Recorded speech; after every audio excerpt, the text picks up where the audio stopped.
Imagine stepping into a world of exclusivity, a space reserved only for those deemed worthy. Celebrities, business moguls, high-profile elites. It's a place where status is everything, where entry itself is a silent declaration of power. The lighting is dim, the music subtle yet elegant, the air thick with the scent of luxury cologne and expensive whiskey. Every detail, from the marble floors to the gold-plated fixtures, speaks of wealth, influence, and unspoken rules. Andrew Tate walks in, exuding the confidence that has defined his public persona. His posture is upright, his steps deliberate, his presence undeniable.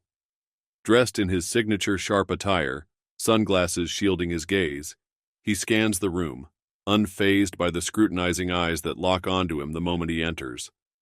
Some recognize him instantly, some admire him, others despise him. But one thing is certain: no one ignores him. Then, just as he's about to take his place, a disturbance.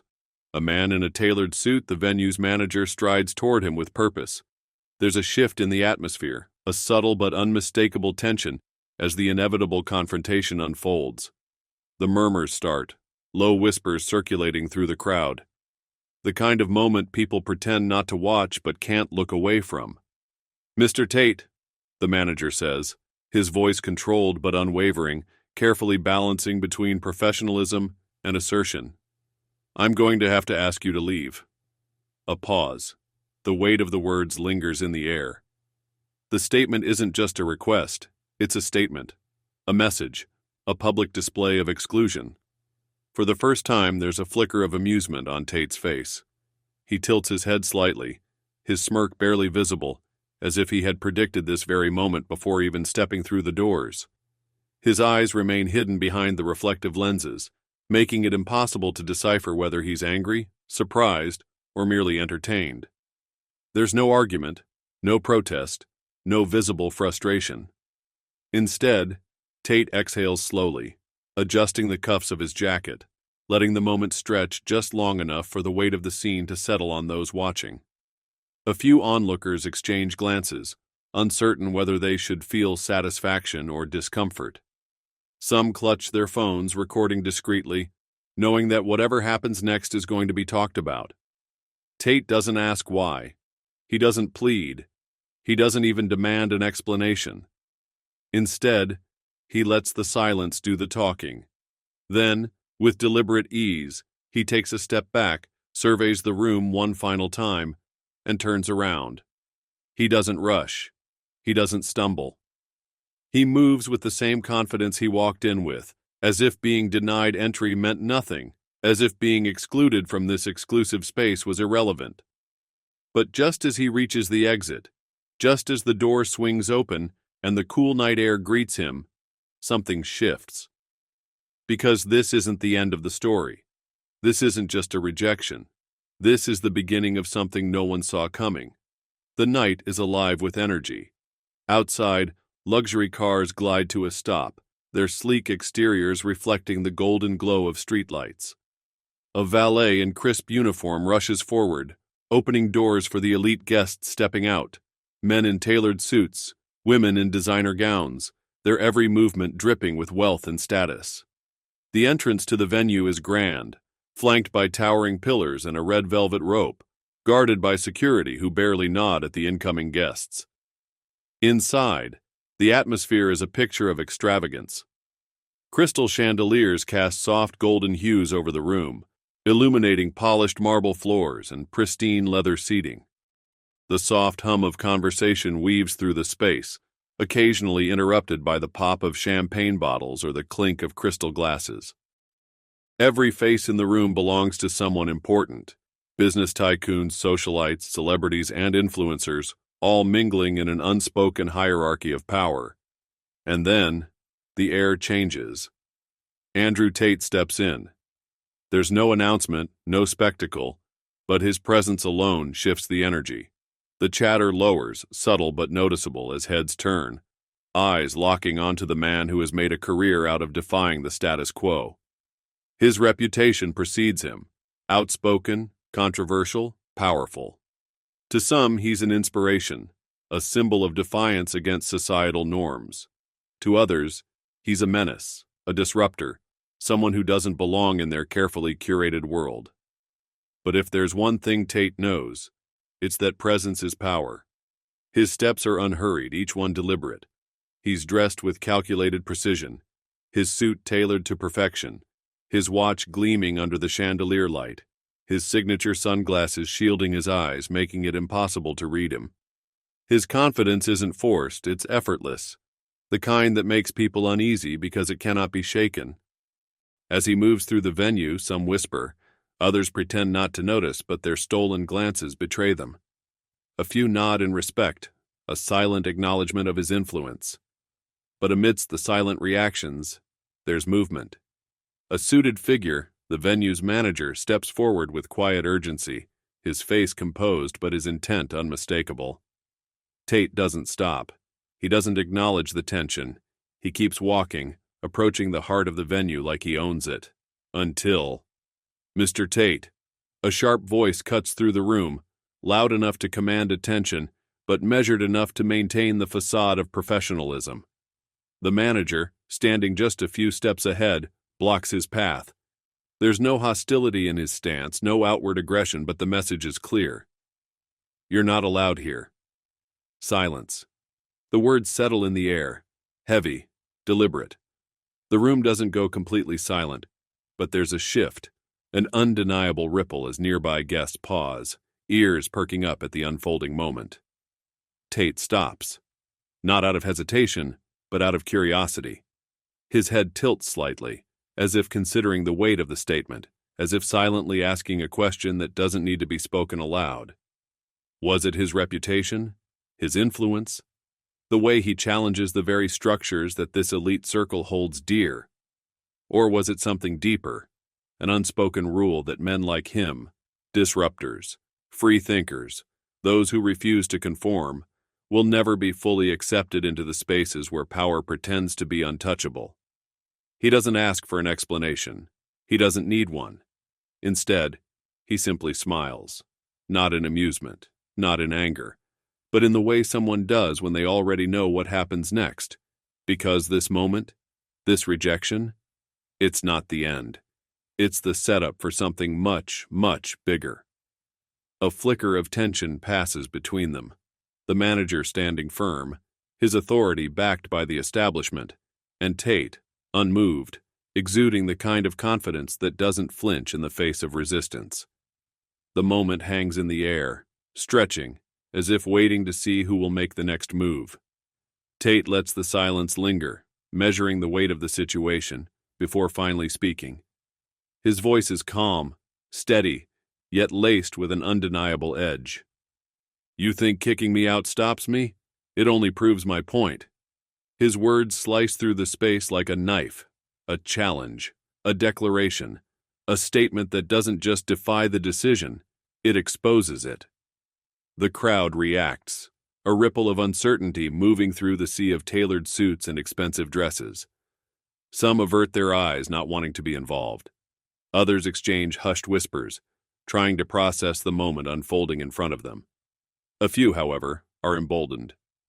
From the side, a voice calls out, "Let him stay!" A young entrepreneur, someone who follows Tate's philosophy of self-empowerment, steps forward in support. Across the room, another figure smirks, shaking his head, clearly reveling in the controversy. But just as quickly, an opposing voice rises, sharp and dismissive. He doesn't belong here. The divide is evident, and the room is no longer just a gathering of elites. It's a battlefield of ideologies. But this isn't just happening inside these walls. Phones are already out, cameras rolling. In the digital age, no moment of conflict remains private, and this is a spectacle waiting to explode. Within minutes, clips flood social media, snippets of Tate's confrontation with the manager, his unwavering stance, the mixed reactions from the onlookers. Twitter erupts with debate. Some call it another example of gatekeeping by the elite, proof that true power isn't about money but about control. Others argue that Tate's presence itself is disruptive, that he thrives on defiance, and that his removal was inevitable. The hashtags trend almost instantly. Tate banned, let him in, elite control. Comment sections ignite with passionate discussions. Some fans declare their unwavering support. This is why I respect him. He refuses to bow. Others dismiss it as another manufactured controversy. Classic Tate, always turning everything into a spectacle. But amidst the chaos, one thing becomes clear. The world is watching. This isn't just about a high-end venue anymore. It's a moment that symbolizes something much larger. A clash between individualism and institutional power. A debate about who truly controls access to success, influence, and recognition. And Tate? He knows exactly how to play this game. He doesn't beg. He doesn't argue. He doesn't demand entry. Instead, he takes a step back, his smirk unwavering, his stance unchanged. Then, with deliberate calmness, he turns to leave, walking past the stunned crowd, past the flashing cameras, past the whispers of those still trying to make sense of what just happened. Because this isn't a defeat. This is the setup for the biggest power move of the night. The question is no longer why he was kicked out. It's what he's about to do next. Tate steps out of the venue, the cold night air meeting him as he adjusts the cuffs of his jacket. The cameras are still rolling, the world still watching, but he doesn't give them outrage. He doesn't lash out or argue his case. Instead, he moves with purpose, pulling out his phone, dialing a number with the precision of a man who's already 5 steps ahead. Make the call. I want the place next door, tonight. Within moments, things are set in motion. While the so-called elite sip their overpriced champagne inside their exclusive venue, something much bigger is happening right outside their doors. A venue, twice the size, twice the energy, twice the impact, is about to open its doors. And this time, there's no velvet rope, no selective guest list, no invisible hierarchy deciding who gets in. Word spreads like wildfire. Social media explodes with updates. Tate just flipped the script. He got kicked out, so he bought the damn street. Only Tate could turn rejection into a flex this massive.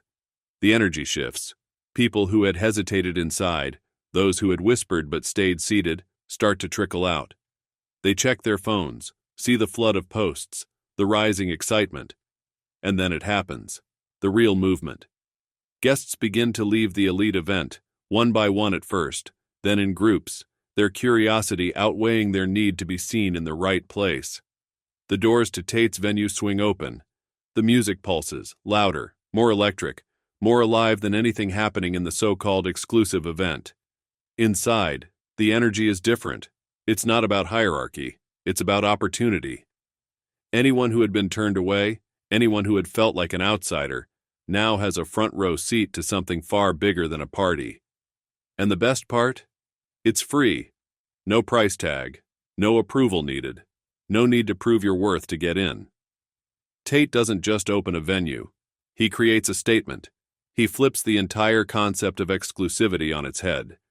Outside, the original venue starts to feel empty. The manager watches, his carefully curated guest list shrinking as people walk out, drawn toward the undeniable force happening just next door. What was meant to be an act of exclusion has turned into Tate's greatest display of influence.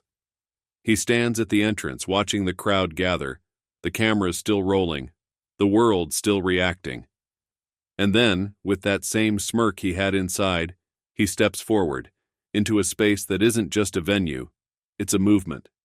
Because this isn't just a party. This is proof that true power isn't given. It's taken.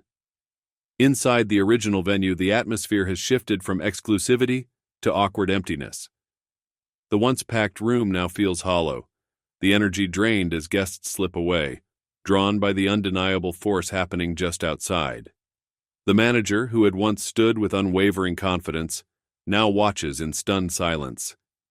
His carefully crafted event, the one meant to cater only to the elite, is now little more than a ghost town. He glances toward the doors, where the trickle of departures has become a flood. The people who remain look restless, distracted, their eyes glued to their phones, watching the real party unfold next door. The murmurs grow louder. Why are we even still here? Tate really just did that? This place is dead. Let's go. And just like that, What was meant to be a night of exclusivity has turned into a lesson in influence. Meanwhile, outside, the internet is on fire. Social media is flooded with videos of Tate's move, clips of him walking out unfazed, screenshots of the moment he made the call, live footage of the packed venue next door. Twitter, Instagram, TikTok, every platform erupts with takes, memes, and reactions. Trending hashtags. Tate wins again. They played themselves. Power move. Comments pour in by the second. Tate just turned rejection into domination. This is why he's different. He doesn't beg for a seat at the table. He builds a bigger one. Imagine thinking you could cancel Tate and instead making him trend worldwide. News outlets pick up the story. YouTubers break it down. Analysts debate whether it was a publicity stunt or a genuine moment of defiance. Regardless of the intent, one fact is clear. Tate didn't just turn the tables. He flipped the entire game. As the dust settles, one undeniable truth emerges.